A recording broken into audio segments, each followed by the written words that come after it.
Bueno, abrimos el capítulo económico en esta edición de noticias con el dato que aportó esta tarde el INDEC. Tiene que ver con los niveles de pobreza en la República Argentina. Algo ya habíamos adelantado en nuestra edición de la víspera con Facu.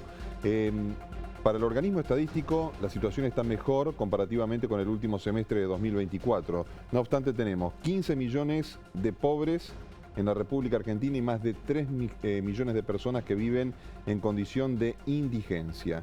Seguramente usted que está viendo este informe tendrá su propia opinión formada respecto a lo que dicen los números y lo que marca un poco la realidad. Facu, ¿cómo estás? ¿Qué tal, Maxi? ¿Cómo te va? Y bueno, se develó el misterio de lo que sucede con una foto de lo que pasa desde el punto de vista social y de ingresos en la Argentina. Porque el mecanismo de cómo se mide la pobreza según la estadística oficial del INDEC hace solamente una medición monetaria. Mide una canasta básica que la informamos todos los meses y cada vez que sale la comentamos. Actualmente está por arriba del 1.100.000 pesos, que necesita una familia de 4 personas, y si el hogar supera esos niveles de umbrales de ingreso no es considerado pobre. Si no supera esos niveles, pero alcanza para superar los niveles de la canasta alimentaria, solamente alimentos, es un hogar considerado pobre pero no indigente, y si el nivel de ingresos no alcanza ni siquiera para la canasta de alimentos, evidentemente está en la indigencia. Es solamente un perfil monetario. Obviamente también hay críticas en la medición de pobreza en la Argentina,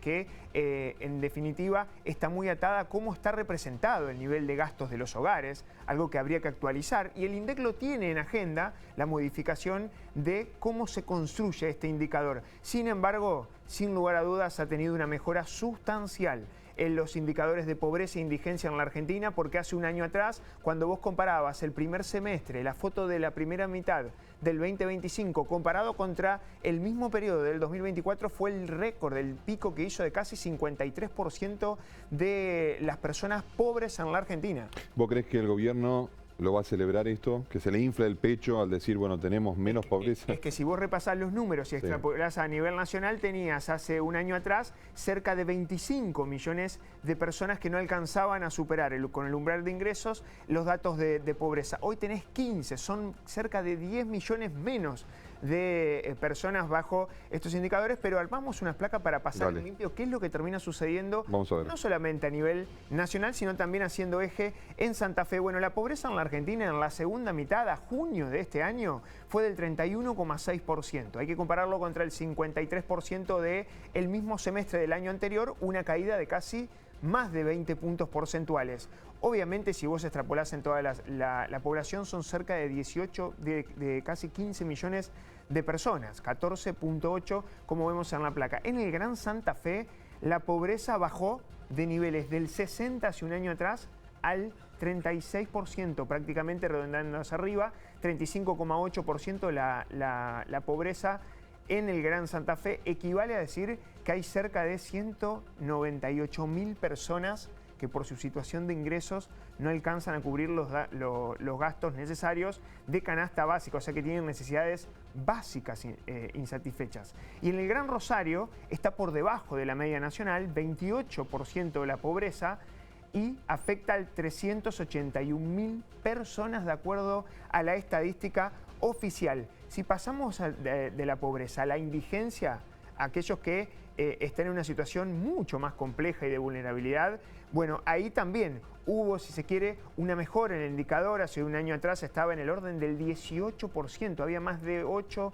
millones de indigentes en la Argentina, y en la actualidad todavía sigue siendo altísimo y crítico el dato porque supera 3 millones, pero muy alejado a lo que sucedió hace un tiempo atrás. Bueno, para la Argentina 6,9% de indigencia, altísimo todavía, pero sin embargo es el nivel más bajo desde el 2019. Fueron tan malos los años con los que tenés que comparar que tenés que ir hasta hace más o menos 6, 7, 8 años atrás para ver indicadores como lo que dio esta tarde el INDEC, 6,9 a nivel nacional, en Santa Fe 6,3%, son casi 35.000 personas en el ámbito urbano de la capital de la provincia de Santa Fe y la zona de influencia, el Gran Santa Fe, que no tienen nivel de ingresos para alcanzar a cubrir la cuota calórica indispensable para sobrevivir. Gente que está fuera del sistema, literalmente, ¿no? Personas, estamos hablando, cuando sumamos estos números y le ponemos rostros, evidentemente habla de una clara falta, sobre todo, de tratar de mejorar estos números. Y en Rosario 6,2%, por debajo también del promedio a nivel nacional, 85.000 personas en el Gran Rosario, una situación crítica también en materia alimenticia de estos casi 3.200.000 argentinos. Te pido que te quedes para la próxima hora, más allá de la segunda intervención, porque vamos a hablar con gente que trabaja sobre las organizaciones sociales, con los movimientos sociales, con los sectores más vulnerables, una organización conformada desde hace muchísimos años que tiene respaldo, que tiene credibilidad, como es el Movimiento Los Sin Techos.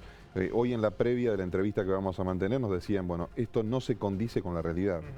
La gente que está trabajando sobre estos sectores te dice, bueno, los números que muestra el INDEC, sí, son estadísticos, pero la realidad va por otro andarivel. Mirá lo que dijo la UCA, que de alguna manera, si se quiere, cuestionó los datos oficiales del INDEC. La UCA es la Universidad Católica Argentina, que tiene un observatorio que hace una medición multidimensional de la pobreza. El Observatorio Social. Claro, no solamente medición de ingresos, sino también la calidad de acceso a los servicios y bienes indispensables que tienen las personas y la calidad de vida en la cual se desarrolla la actividad cotidiana. La caída de la pobreza es real, es cierto, pero está a través de una magnitud sobre representada. Es una caída mucho más fuerte, principalmente por los momentos de volatilidad que tuvo la Argentina. Hay que tener en cuenta que lo estás comparando contra una salida de lo que fue la fuerte devaluación y el altísimo nivel de inflación. Después la inflación se planchó, el dólar también, con lo cual empezaste a mejorar y a través de ahí hace dos aclaraciones. Primero, bienes de primera necesidad que se fueron abaratando con respecto a otros bienes. El tema del equilibrio de precios relativos que juega a favor, sobre todo para los sectores más vulnerables. Y el segundo está relacionado a una recuperación cada vez más tenue, pero recuperación al fin de los sectores informales y de los cuentapropistas en la Argentina, parte de los por qué o el mecanismo de las respuestas de por qué terminó teniendo este descenso muy marcado la pobreza en la Argentina. Sin embargo, seguimos teniendo muchas complicaciones porque son millones de argentinos y está lejos todavía de tener buenos indicadores. Va a depender del rumbo de la actividad económica y, por supuesto, del equilibrio en la inflación, de ir eliminando cada vez más la inflación para tratar de mejorar este indicador que preocupa mucho.